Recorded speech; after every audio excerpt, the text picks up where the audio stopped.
The world of money laundering is fast-paced and ever-evolving, as we learned on the last episode of FINRA Unscripted. This can make it difficult for financial firms to develop and maintain strong anti-money laundering programs. On this episode of FINRA Unscripted, we are joined once again by Blake Snyder and Jason Foye of FINRA's AML Investigative Unit to discuss current priorities and best practices when it comes to anti-money laundering regulation.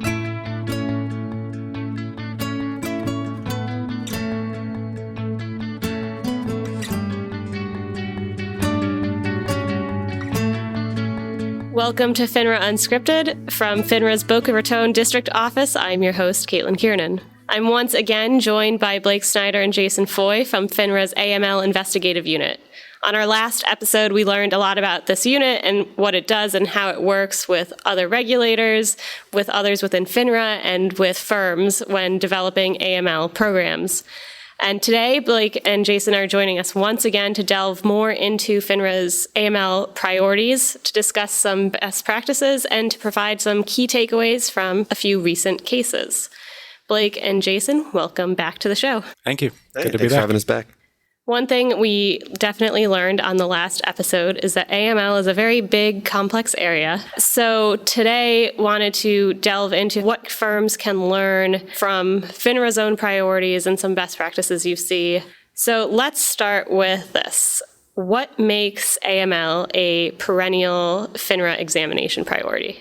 I think it's really the issue that you just mentioned, is that it's so all-encompassing in terms of what firms and the public and investors are exposed to. And it ranges from the traditional type of money laundering that you kind of see on TV and in the movies to what we talked about in the last episode with securities trading and the types of criminal activities that can happen with securities trading. But also you see it more and more with cybercrime in particular, where AML can be a function of detecting cybercrime when it occurs, and of course reporting that information out to criminal authorities, ideally in a prompt manner so they can take action and prevent others from being harmed. I think that's a really important point just to drive home. I think it's always on the priorities list because all the things Blake just said, and it's a critical tool that helps law enforcement do its job. As the priorities change and law enforcement puts out additional guidance, the industry evolves with it. So Blake just mentioned a really good example, which is cyber. Cyber threats are a much bigger concern today than they were 10 years ago, obviously. So a couple of years ago, FinCEN put out guidance and said, we would like the securities industry and other financial institutions to start filing SARs when they detect certain types of cyber activity, threats to their infrastructure, threats to personal information of their customers, things of that nature. And that's not to be a nuisance. They want to know where these attacks are coming from so they can look for trends. They can try to get the bad actors, and they can go after the people they need to the extent they can, who are doing this to the financial markets. I think another really good example is within the last few years, FinCEN and others have put out guidance that they want the industry to file SARs on potential elder exploitation. As large portions of the population get older, it's going to be a larger threat. Unfortunately, it's a real threat that's out there. FINRA has a senior helpline for this, which shameless plug for them. They do great work. But FinCEN put this out again, not because they want to add additional burdens onto the AML and compliance staff, but because they want to go after the bad actors who are doing this. So I think that critical component that these functions play that help law enforcement get the bad guys, I think that's why you always see it on the priorities list as well. That's interesting. I wouldn't think that when you're monitoring for money laundering, you're also reporting on suspected senior exploitation. So that does kind of show how all-encompassing this stuff is with AML. Yeah. So this year, FINRA's priority letter mentions specifically of FinCEN's customer due diligence rule, or CDD rule. What is it? So the CDD rule has been something that's been really in the works for a number of years. The primary driver for it was that the U.S., up until now, did not have a requirement that financial institutions identify and verify the identity of beneficial owners of legal entity customers. That is, any corporation or any type of entity that opens up an account at a brokerage firm. There were previously customer identification program requirements that required that firms identify the existence of that entity itself. but nothing at that time requiring that firms look into who actually owns and controls that corporation. So really the crux of the CDD rule is that new requirement that brokerage firms identify beneficial owners that directly or indirectly own 25% or more of any legal entity customer, and also identify at least one control person of that legal entity. A second part of the rule that was implemented was really codifying existing implicit requirements that were required as part of the existing AML rules. And the primary requirement that was really laid out in the CDD rule was the requirement that firms understand the nature and purpose of customer accounts that are opened at firms. Sometimes the nature and purpose may be self-evident. If it's a retirement account, for example, you'd have an expectation that account would engage in activities to help the customer save for retirement. Sometimes it may not be. In those instances, more information would be required to be collected. That makes sense, because then you're probably monitoring the activity differently. What looks suspicious in a retirement account's going to be different than what looks suspicious in a non-retirement account. Yes, that's exactly correct. And I think fortunately for the securities industry, because there are other rules that the securities industry is required to comply with, suitability rules, books and records rules, securities and the brokerage industry were already collecting a lot of this information, and I think to a certain extent already using it for that purpose. There just wasn't an explicit requirement that they do so. And I think this was a bigger haul for the banking industry, for example, where you don't necessarily have a common touch point of having a registered representative be the contact with the customer and talk to the customer whenever transactions are occurring, where in the banking industry you can have a customer go to a teller booth at 200 different branches of the same bank and not talk to the same person in any one interaction. So that said, what will FINRA be examining for when it comes to this rule? Last year, the main focus that examiners had is, has the industry developed procedures around this? It's a new rule, so we want to take a kind of measured approach in the beginning, make sure firms have altered their procedures, that they have a process in place, that they've considered the rule and are ready now that it's being implemented to start executing on that rule. I think what you'll see over time is that, like with other new rules that get rolled out, expectations will increase over time. So we'll start asking more questions about implementation, start looking for potential issues that may be arising in that implementation and seeing where that unreasonable line might be and how firms are doing this. But in the short term, I think you can expect a lot of questions just generally about how this program is being established and implemented at the broker-dealer. And does data integrity play a role in this? Well, that was a separate priority, and it's really been an annual priority for FINRA for the past couple of years. And that was brought about by some findings that were addressed in some recent cases where we were finding certain types of transactions weren't being fed into the monitoring systems that firms were relying on to monitor for potential AML red flags. And while in isolation, you may look at any one individual of these types of transactions and say, oh, well, those must be pretty rare because I don't see them every day. But at a large institution with a large number of customers, with a large amount of volume of transactions, what we were finding is that these failures to feed these transactions into the systems could accumulate and account for billions of dollars worth of really high-risk activity not being monitored by the systems. One quick point is sometimes when we're doing either AML seminars or speaking on panels, we'll get some questions from the smaller institutions. How does data integrity affect me? I'm not using an automated surveillance system. I'm monitoring activity using manual blotters. And while I think it's much different, what I tell everyone that asks me that question from a smaller firm is data integrity for you is making sure that you have all the information you need on the blotters that you are reviewing, that you're pulling in all of the accounts, that you're pulling in the right information. An easy example I give folks out there is if you are conducting a review of money movements occurring through your firm and you don't have on your blotter that you're reviewing the counterparty to a wire transfer or the country that it went to, you're really operating with one arm tied behind your back because you can't tell things like, is this a first party wire or a third party wire? Is this an international wire or a domestic wire? There's different risk profiles to all of that, and you might be missing a lot of key components if you're not making sure that your blotters have the information that you need in it. That's a good transition to what I wanted to get into on best practices. How should a firm's business model impact how it develops its AML program? Unlike the banking industry, the FINRA AML rule does not explicitly require that a risk assessment be conducted, but I think there is an implicit requirement that firms conduct some type of risk assessment.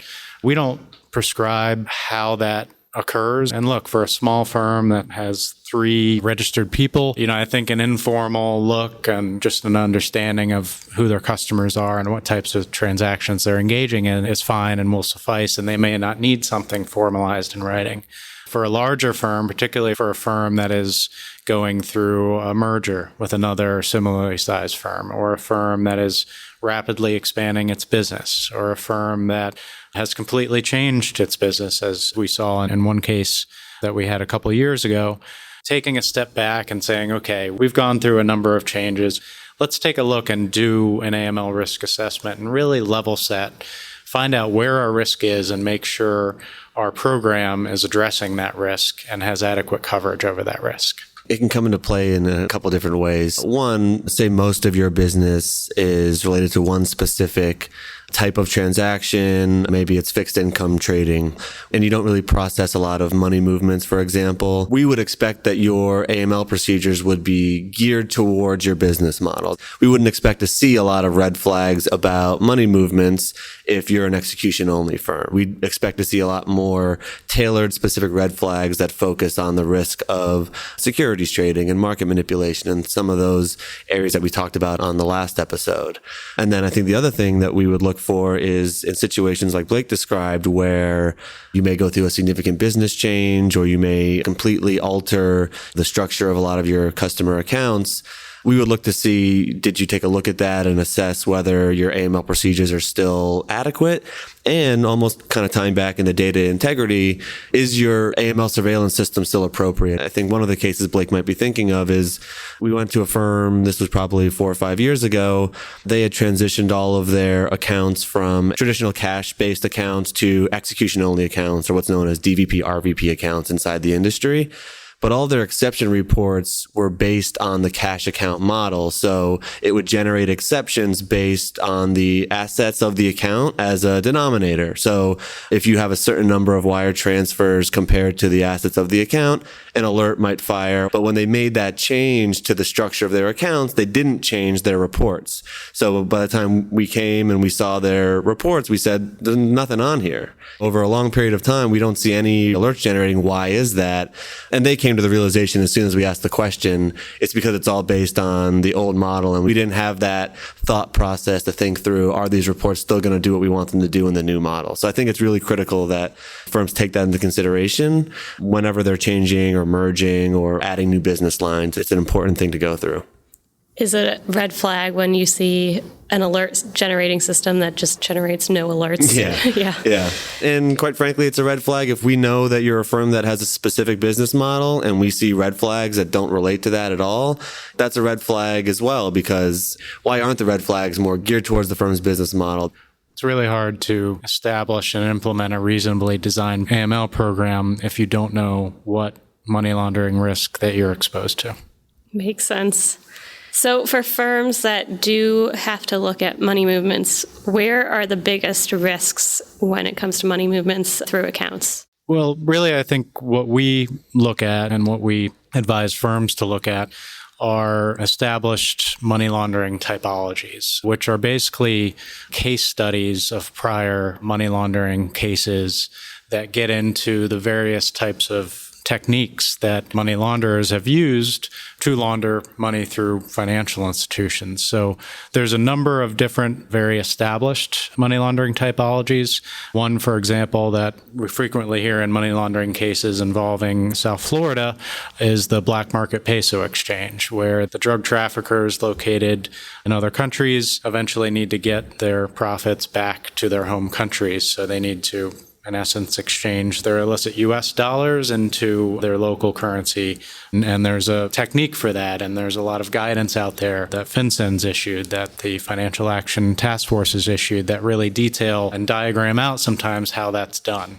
But there's a lot of other typologies as well. There's typologies associated with foreign political corruption and bribery, such as the use of an offshore nominee corporation owned by, for example, a politician. Why is that shell company receiving some large amount of funds that's in a round dollar amount?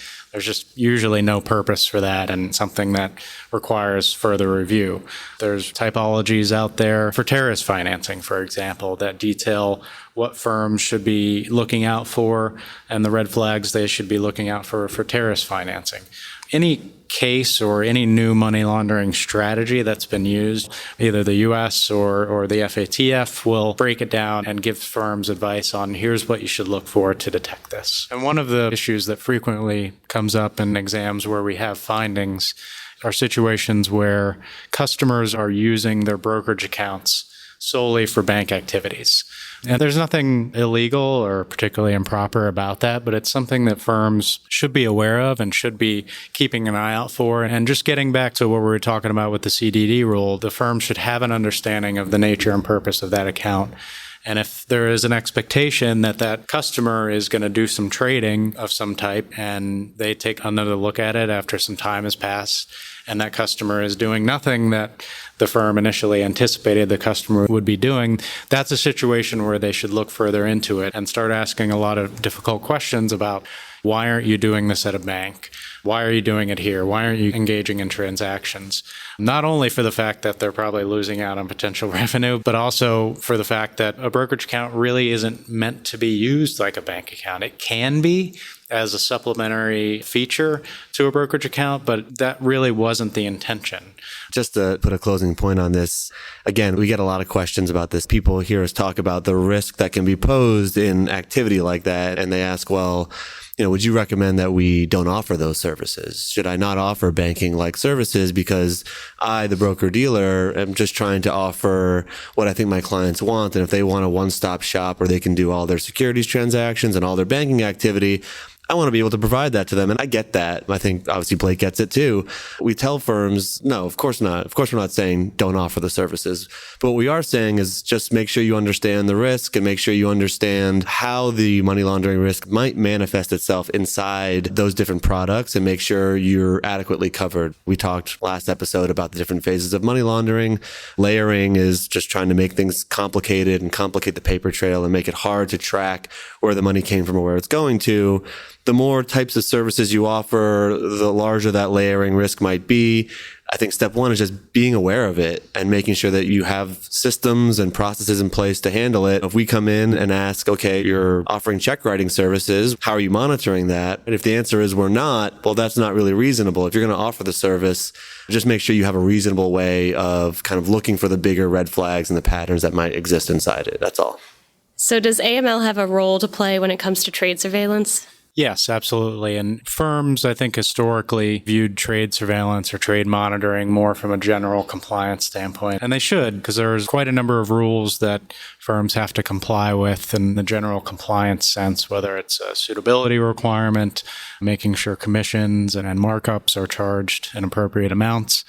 But there is a critical function that trade surveillance plays in terms of AML, and we don't dictate or prescribe how firms should be doing that or which group should be doing that.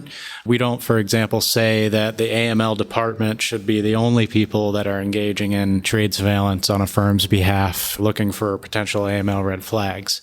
That function can be delegated to another group, whether it's the business and having a branch manager, for example, do those types of reviews, or most frequently what we see with large firms is the compliance department will be doing those reviews. What we're saying is that trade surveillance for AML purposes should be done in whatever form is reasonable for a firm and reasonable for a firm's business, and that if it is delegated outside of the AML department or whoever the AML officer is, that delegation should be reasonable and that there should be processes in place to where the AML department is informing whoever is doing the reviews of what they're expecting to be escalated up to the AML department, and that there is a feedback loop where if the individuals doing those reviews have questions, they can go to the AML department.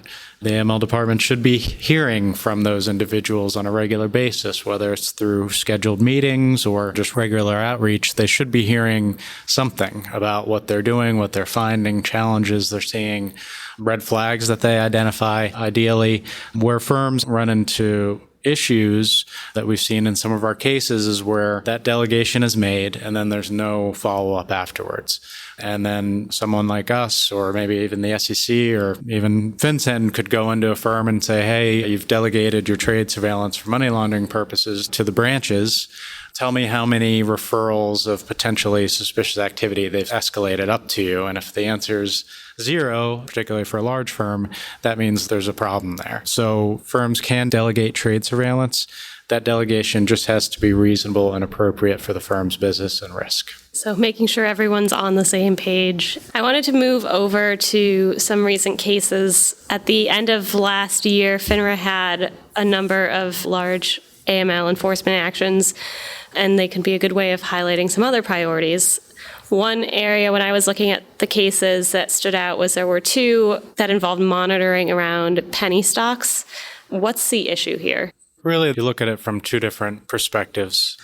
First, firms should be monitoring the deposit of penny stocks into accounts at their firm. And those deposits can take a number of forms. They can be what we call physical deposits, where stock certificates and accompanying information are mailed in or dropped off to a firm for deposit into account. Or they can be electronic deposits, where the shares can be electronically transferred either directly from a transfer agent, from another firm, or in a DVP-RVP relationship from a custodial account held away from the firm. So firms should have a process and a system for monitoring those deposits. In the cases you referenced, that's not what we found. We found in a couple different respects a number of different failures as to why that wasn't occurring.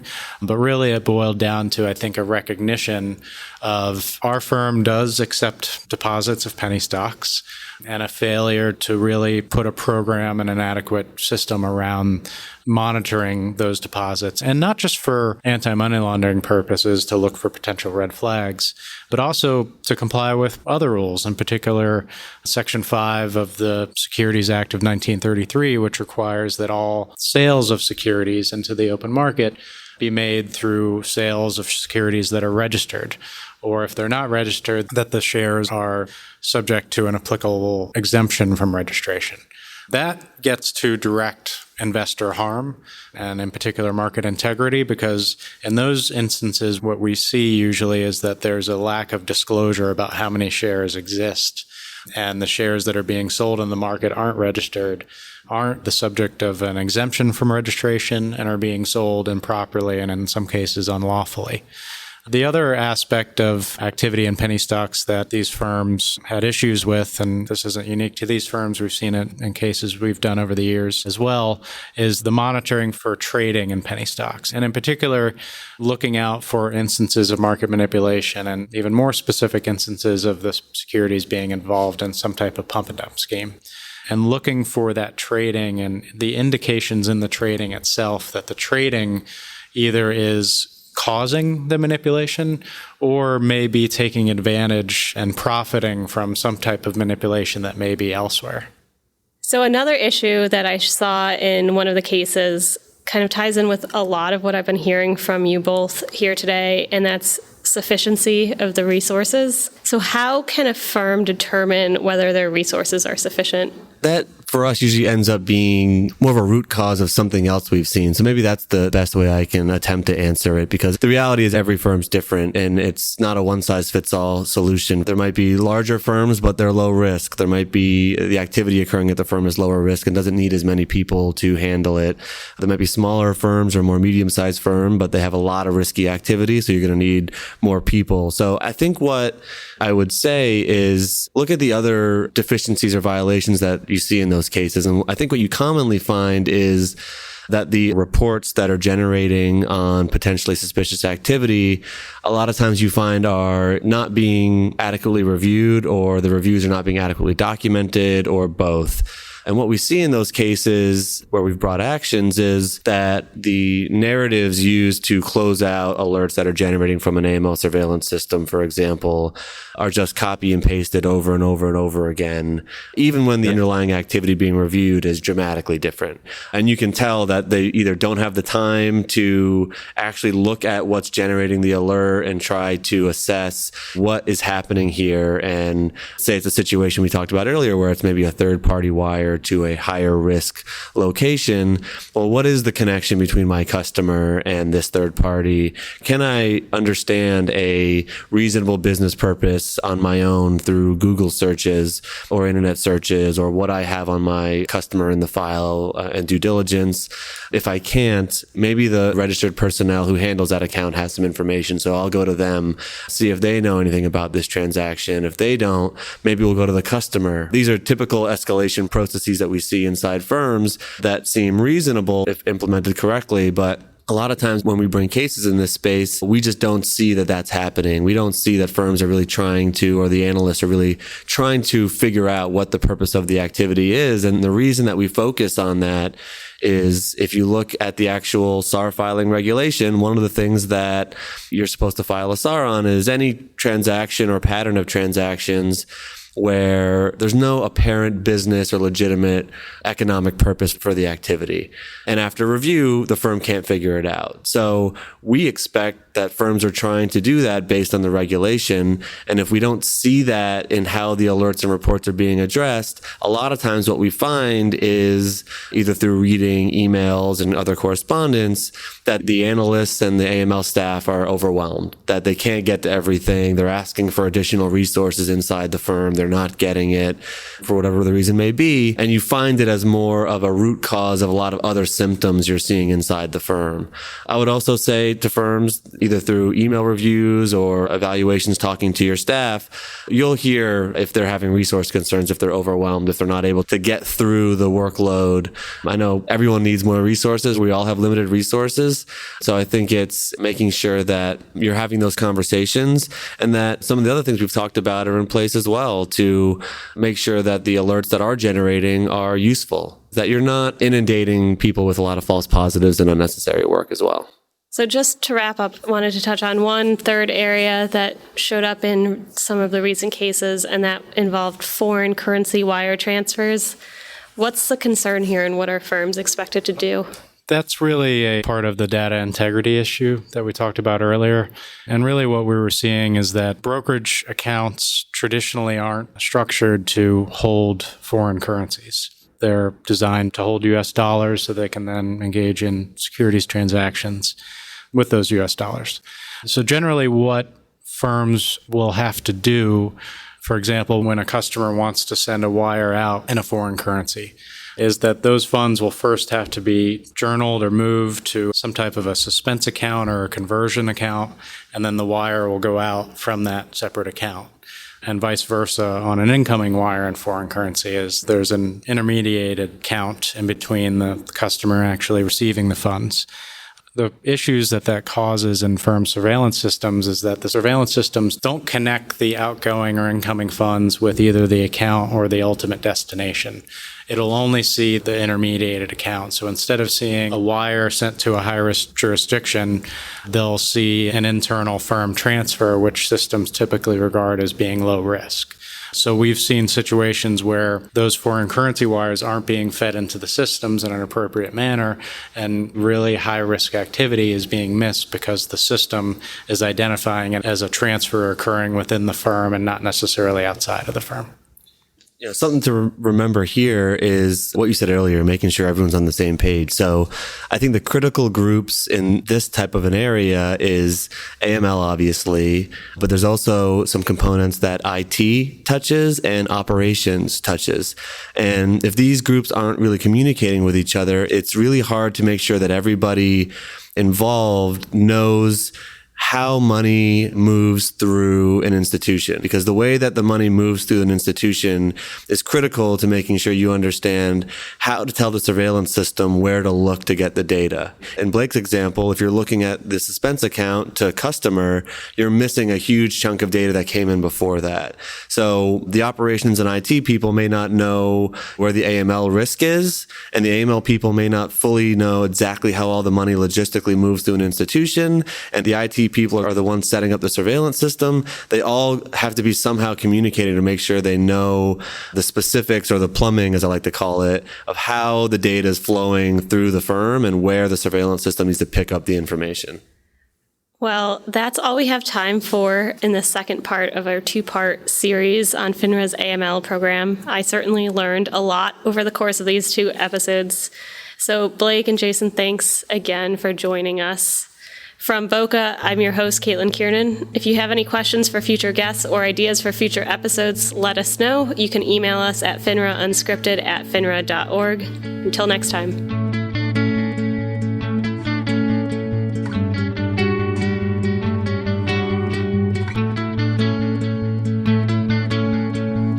Please note, FINRA podcasts are the sole property of FINRA, and the information provided is for informational and educational purposes only. The content of the podcast does not constitute any FINRA rule or amendment or interpretation to such rules. Compliance with any recommended conduct presented does not mean that a firm or person has complied with the full extent of their obligations under FINRA rules, the rules of any other SRO, or securities laws. This podcast is provided as is. FINRA and its affiliates are not responsible for any human or mechanical errors or omissions. Parties may not reproduce these podcasts in any form or reference them in any publication without the express written consent of FINRA.